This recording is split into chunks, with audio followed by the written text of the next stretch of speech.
சட்டப்பேரவையில் நிறைவேற்றி அனுப்பப்பட்ட மசோதாக்கள் மீது ஆளுநர் முடிவெடுக்காமல் காலதாமதம் செய்வதாக தொடர்க்கப்பட்ட வழக்கில் தற்போது உச்சநீதிமன்றம் சரமாரியான கேள்விகளை ஆளுநர் தரப்பு வழக்கறிஞரிடம் முன்வைத்திருக்கிறது. விவரங்களுடைய நிகழ்ச்சியுடைய சிறப்பு செய்தியாளர் சுஜித்ரா, விவரம் என்ன?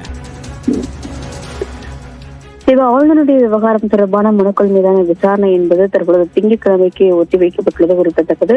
அட்டார்னி ஜெனரலுடைய வாதங்கள் இன்று முன்வைக்கப்பட்ட நிலையில் அவருடைய வாதங்கள் மீதான ஒரு அதிருப்தியை நீதிபதிகள் முன்வைத்திருக்கிறார். குறிப்பாக அரசு சாசன பிரிவு 200 மற்றும் 201 குறித்த அட்டார்னி ஜெனரலுடைய விளக்கத்தை ஏற்பதற்கு உச்சநீதிமன்றமானது மறுப்பு தெரிவித்திருக்கிறது.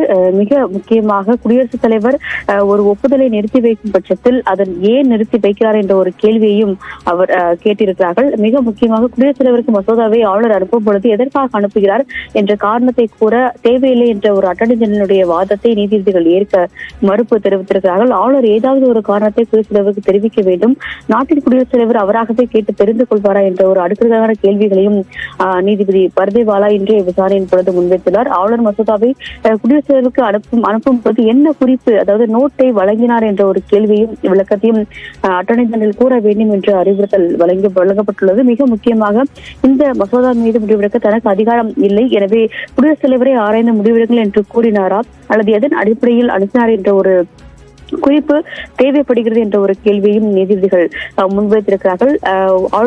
அட்டர்னி ஜெனரலுடைய வாதத்தின் அடிப்படையில் பல்கலைக்கழகங்களுடைய கல்வி தரம் துணைவேந்தர்கள் குறித்த கவலையை குறித்து மசோதாக்கள் நிறுத்தி வைக்கப்படும் பட்சத்தில் அடுத்த நகர்வுகள் என்பது எவ்வாறு இருக்கும் என்ற ஒரு கேள்வியையும் இன்றைய விசாரணையின் பொழுது உச்சநீதிமன்றத்தினுடைய நீதிபதிகள் எழுப்பியிருக்கிறார்கள். இந்த கேள்விகளுக்கு விரிவான ஒரு பதிலை அவர் திங்கட்கிழமை காலை 10:30 மணிக்கு முன்வைக்க வேண்டும். அதே போல எதிர்த்தரப்பான தமிழ்நாடு அரசினுடைய தரப்பும் இந்த கேள்விகளுக்கு அவர்களிடம் பதில் இருந்தாலும் அவர்கள் கூற வேண்டும் என்ற ஒரு அறிவுறுத்தலை தற்பொழுது நீதிபதிகள் முன்வைத்து வழக்கினுடைய விசாரணையை வரும் திங்கட்கிழமைக்கு ஒத்திவைத்துள்ளது மிக முக்கியமாக பார்க்கப்படுகிறது.